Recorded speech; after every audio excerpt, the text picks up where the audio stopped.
Friends, welcome back to my YouTube channel. आज मेरा IBPS PO का इंटरव्यू था चंद्रगुप्त यूनिवर्सिटी पटना में। मेरा 8:30 वाले शिफ्ट में था। तो मेरा क्या एक्सपीरियंस रहा है और मेरा कैसा गया है मैं आपके साथ शेयर करती हूँ। तो मेरा 8:30 वाले शिफ्ट में था। तो जैसा कि मैंने सुना था कि जल्दी इंटरव्यू हो रहा है, तो मेरे को था कि मैं जितना जल्दी देखकर फ्री हूँ इंटरव्यू से, तो इसलिए मैं थोड़ा जल्दी पहुँच गई थी कि शायद जल्दी एंट्री हो जाए। बट इंटरव्यू हमारा 8:30 बजे के करीब ही स्टार्ट हुआ, 8:30 बजे ही स्टार्ट हुआ। उतना देर वेट करना पड़ा सभी लोगों का साथ में। तो फिर इंटरव्यू हुई, तो मैं फर्स्ट में ही थी मेरे पैनल में।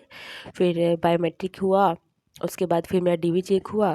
और DV सारा कुछ होने के बाद ज़्यादा टाइम नहीं मिला। DV मेरा हुआ और उसके जस्ट बाद ऊपर से कॉल करने के लिए आ गए थे कि इंटरव्यू स्टार्ट होने वाला है। तो सारे पैनल वाले अपने अपने पैनल के बच्चे को 2-2 3-3 करके लेकर जा रहे थे।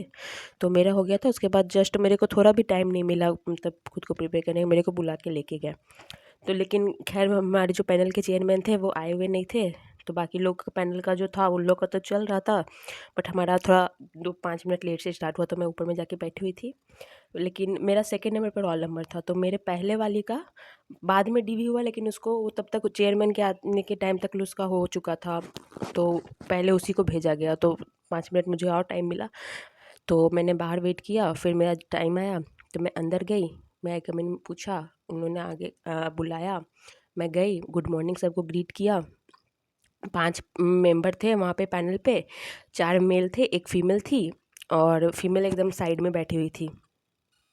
फीमेल एकदम यहाँ पे बैठी हुई थी। 4 यहाँ पे चेयर पर्सन थे। एक यहाँ पर जो पर्सन बैठे हुए थे मेंबर, वो कुछ क्वेश्चन नहीं कर रहे थे, वो सिर्फ ऑब्जर्व कर रहे थे, वो बस देख रहे थे। और एक यहाँ बैठे थे, एक यहाँ बैठे थे। तो सारा ग्रीटिंग वगैरह हो गया, मैं बैठ गई। तो फिर सर मुझसे पूछे, मतलब जनरल टॉक था, बिल्कुल ना इंग्लिश हिंदी कुछ ऐसा नहीं, एकदम जनरल टॉक था। और इंट्रो भी मेरे से नहीं पूछे। सबसे पहले मेरे से यही पूछे कि आप कहाँ से आए हो। तो मैंने बताया कि मैं धनबाद झारखंड से आई हूँ। उसके बाद उन्होंने मुझसे पूछा कि आपका स्कूलिंग कहाँ से हुआ, मतलब आपका स्टडी कहाँ से हुआ है पूरा। तो मैंने फिर बताया कि मेरे धनबाद से स्टडी की है। तो फिर उन्होंने ये नहीं पूछा कि क्या किए हो, उन्होंने पूछा कब किए हो, कब कंप्लीट हुआ आपका स्टडी। तो मैंने बताया 2022 में। तो फिर उन्होंने मुझसे पूछा कि उसके बाद आपने क्या किया है। तो मैंने उन्हें बताया कि मैं 2023 में पोस्ट ऑफिस में ज्वाइन की थी। इस साल मिड तक मैंने वहाँ पे काम किया, फिर मैंने रिज़ाइन कर दिया। तो फिर उन्होंने मुझसे पूछा कि ये रिज़ाइन क्यों किया। तो फिर मैंने उनको जवाब दिया जो मेरे पास था। तो बोले कि अच्छा ठीक है। तो उसके बाद फिर उन्होंने पूछा कि अच्छा ठीक है, आप पोस्ट ऑफिस में काम किए हो तो एक पेमेंट बैंक करके है। तो मैंने बोला कि जी sir, Indian post payment bank है। तो फिर उन्होंने मुझसे इंडियन पोस्ट पेमेंट बैंक के बारे में पूछा कि वो क्यों इस्टेब्लिश किया गया था, क्यों बना था, और उसके थ्रू क्या हम पोस्ट ऑफिस का सारा काम कर सकते हैं। तो मैंने उनको जवाब दिया कि क्यों इस्टेब्लिश किया गया था, और उसके अलग से अकाउंट ओपन करवाना पड़ता है, वो लिंक होता है, वो सब जो था मैंने उनको उसका जवाब दिया। तो बोले कि अच्छा ठीक है।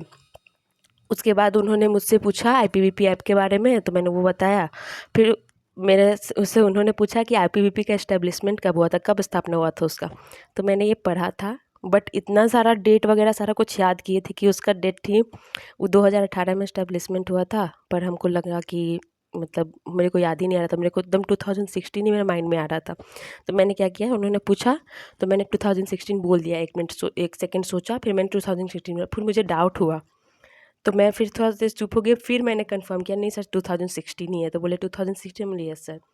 तो यहाँ पे फिर मैंने बाद में चेक किया तो 2018 था, लेकिन मैं गलत आंसर दे के आई, वो भी फुल कॉन्फिडेंस में। तो भगवान ही जाने।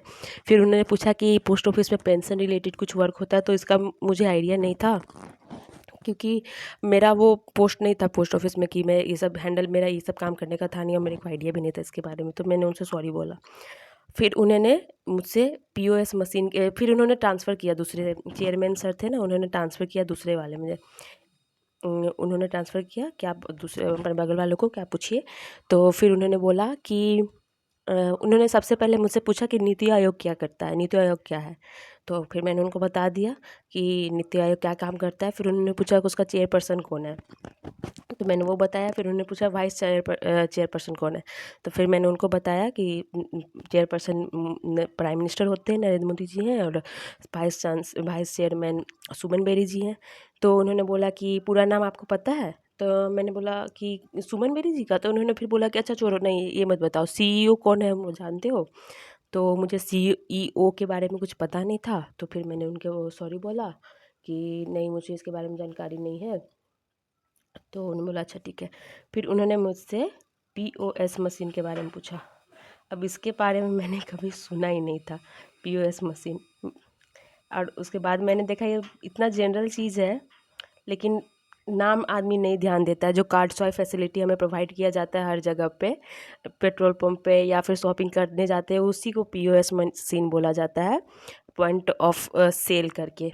उन्होंने पोस मशीन बोला, पोस मशीन बोला, उसके बाद पीओएस भी बोला। मेरे को उसको कुछ पता नहीं था, तो मैंने थोड़ा सा सोचा शायद कुछ पता नहीं आया। तो फिर मैंने उनसे सॉरी बोला। फिर उन्होंने बोला कि एटीएम जानते हो? बोले कि जी सर। बोले एटीएम क्या होता है? तो मैंने बताया उसके बारे में। तो बोले कि एटीएम से क्या क्या हो सकता है? तो फिर मैंने 4-5 बताया कि एटीएम से ये कर सकते हैं। तो उन्होंने बोला अच्छा ठीक है। हाँ, उन्होंने वो सर जब नीति आयोग के बारे में पूछे थे कि नीति आयोग क्या काम करता है, वाइस चांसलर, तो मैंने जब जवाब दिया था तो फिर वो थोड़े खुश थे। उन्होंने बोला कि हाँ ठीक है, वेरी गुड, क्योंकि नीति आयोग के बारे में पता नहीं क्यों, बट मैंने उसका जवाब दिया तो वो बोले कि हाँ वेरी गुड। फिर वो सर अपने बगल वाले सर पर ट्रांसफ़र किए। तो ये सर मेरे से पूछे कि समीक्षा, आपने तोपचांची में काम किया है, तो तोपचांची में फेमस क्या है? तो मैंने वहाँ का एक लेक है तो वो फेमस था, तो मैंने वो बताया। तो बोले कि नहीं और भी कुछ फेमस है। तो वहाँ पे ऐसा कुछ टूरिस्ट प्लेस है नहीं? तो मैंने बोला नहीं सर, ऐसा तो कुछ बड़ा है नहीं वहाँ पे। तो बोले कि नहीं, वहाँ पर नक्सलवाद एरिया था। तो मैंने बोला कि यस सर। तब वो वैसा कुछ फेमस क्या ही हो सकता है, मुझे लगा प्लेस वगैरह। तो तोपचांची पहले नक्सलवादी बेल्ट था, तो वो थोड़ी ना कोई बोलता है, तो मुझे वो याद नहीं है। तो बोले ऐसा था, तो बोले हाँ सर पहले था। फिर उन्होंने मेरे प्लेस सिटी के बारे में पूछा कि धनबाद में आप रहते हो, तो धनबाद में जो ज़्यादातर जगह है वो उसमें लास्ट में डी और टार आता है। जैसे गिरिडीह गिरिडीह तो खैर जिला हो गया, वैसे ही मतलब लास्ट में टार और डी आता है। तो बोलते कि इसका मतलब क्या होता है? तो मैं ये जानती थी कि जैसे डी मतलब होता है निवासी, जैसे ब्राह्मण डिहा ऐसे करके आता है हम लोग में, तो ब्राह्मण लोग जहाँ रहते हैं तो उसको ब्राह्मण डी ऐसे करके बोलते हैं। बट उस टाइम मैंने 2 सेकेंड 3 सेकेंड में पॉज़ लेके सोची कि कैसे जवाब दूँ, लेकिन मैं अपना आंसर को फ्रेम नहीं कर पा रही थी। तो फिर मैंने बोला कि ऐसे ही कुछ भी फंबल करके बोलने से अच्छा है कि ना बोले। तो फिर मैंने उनको सॉरी बोल दिया कि सर नहीं, मुझे इसके बारे में जानकारी नहीं है। तो बोले कि अच्छा ठीक है, कोई बात नहीं। फिर उन्होंने, यहाँ पे मैम बैठी हुई थी, उनको बोला। तो मैम ने मेरे से पूछा कि आप कितने टाइम वर्क किए हो पोस्ट ऑफिस में? तो मैंने बताया कि मैम मैं अराउंड 20 मंथ काम की हूँ। तो बोले कि अच्छा पीपीएफ के बारे में जानते हो? उन्होंने बोला पीपीएफ के बारे में जानते हो? तो मैंने बोला यस मैम, पीपीएफ के बारे में जानते हैं। तो बोला बताइए क्या होता है? तो मैंने वो पीपीएफ स्कीम होता है उसके बारे में बताया। तो मैंने रेट बताया, कौन खुलवा सकता है और उसमें क्या बेनिफिट है वो बताया। तो मेरे को ये टाइम टेन्योर बताने का ध्यान नहीं था। तो फिर मैम ने पूछा कि कितने टाइम के लिए ओपन करवा सकते हैं? तो मैंने बताया। फिर उन्होंने पूछा कि एक्सटेंड का कुछ है फैसिलिटी? तो वो भी बता दिया कि 5 साल के लिए एक्सटेंड होता है। फिर मैम ने पूछा कि उस पर कुछ लोन फैसिलिटी होता है? तो मुझे याद था कि हाँ 25% लोन उस पर मिलता है। तो मैंने बताया, तो वो थोड़ा सा एक्सप्रेशन दी कि 25%। तो वो मुझे कंफर्म था कि हाँ 25% मिलता है। तो मैंने जी मैम 25%। तो फिर मैम ने बोला कि उसका कुछ क्राइटेरिया होता है लोन देने का। तो मैं पढ़ी थी तो, लेकिन उसका थोड़ा-सा था, तो हम उसका 1 सेकंड लेके हम थोड़ा-सा सोचने लगे। तब तक मैं बोली कि अच्छा ठीक है, कोई बात नहीं, क्योंकि 9 मिनट तक मेरा चला था इंटरव्यू और टाइम हो गया था। सर चेयरपर्सन सर भी थोड़ा लेट ही से आए थे, बाकी लोग का स्टार्ट हो चुका था, हम लोग का लेट। तो मे बी हो सकता है उसकी वजह से ज़्यादा मैम बोली कि नहीं टाइम दी। मैम बोली कि अच्छा अच्छा ठीक है, रहने दीजिए, मेरा हो गया। वो चेयरपर्सन मैं सर को बोले कि सर मेरा हो गया। फिर चेयरमैन सर बोले कि हाँ समीक्षा, आपका हो गया इंटरव्यू, आपसे मिलके अच्छा लगा, आप जा सकते हो। फिर मैंने सबको थैंक यू बोला और मैं निकल गई।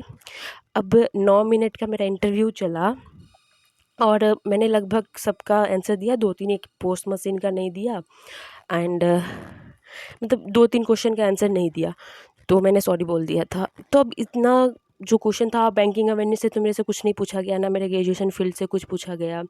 बस मेरे से पोस्ट ऑफिस के बारे में कुछ पूछे और एक जनरल नॉलेज नीति आयोग था, जनरल नॉलेज उसके बारे में पूछा गया और एक स्कीम के बारे में पूछ गया, तो उसको मैंने बताया। तो अब इतना कम क्वेश्चन आंसर में क्या सर लोग नंबर देंगे, क्या जजमेंट है वो तो नहीं बता सकते, बट मुझे लगता है कि क्वेश्चन आंसर पे नंबर नहीं दिया जाएगा। मेरा बॉडी लैंग्वेज क्या रहा अब तो मुझे खुद नहीं पता कि मैंने कैसे बिहेव किया। मेरा जो ऑथेंटिक है जैसे मैं हूँ उस टाइप से मैंने बिहेव किया होगा, मतलब किया वहाँ पे। कुछ बनावटी नहीं था कि मैं कर रही हूँ, जैसा मैं हूँ वैसे मैंने बिहेव किया। तब उनको मेरा बिहेवियर कैसा लगा, मैं बॉडी लैंग्वेज कैसा लगा। फंबल तो मैं नहीं की किसी भी क्वेश्चन पे, बट हाँ क्वेश्चन पूछ रहे थे तो मैं थोड़ा मतलब तुरंत जवाब दे रही थी। तो शायद ये हो सकता है मेरा, पता नहीं उनको कैसा लगा हो। तो अब तो उनको मेरा बॉडी लैंग्वेज क्या लगा उसी पे डिपेंड करता है।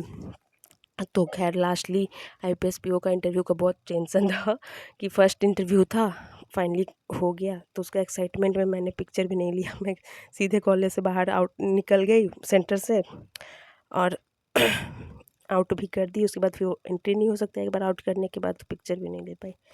पर फाइनली अब तो जो होगा अब आएगा जब रिजल्ट तब पता चलेगा। अब आरआरबी पीओ शेड्यूल्ड है संडे को, और मैंने तो अभी तक आरआरबी पीओ का एक भी मॉक नहीं लगाया सच बोलूँ तो, और ना ही कुछ तैयारी की है।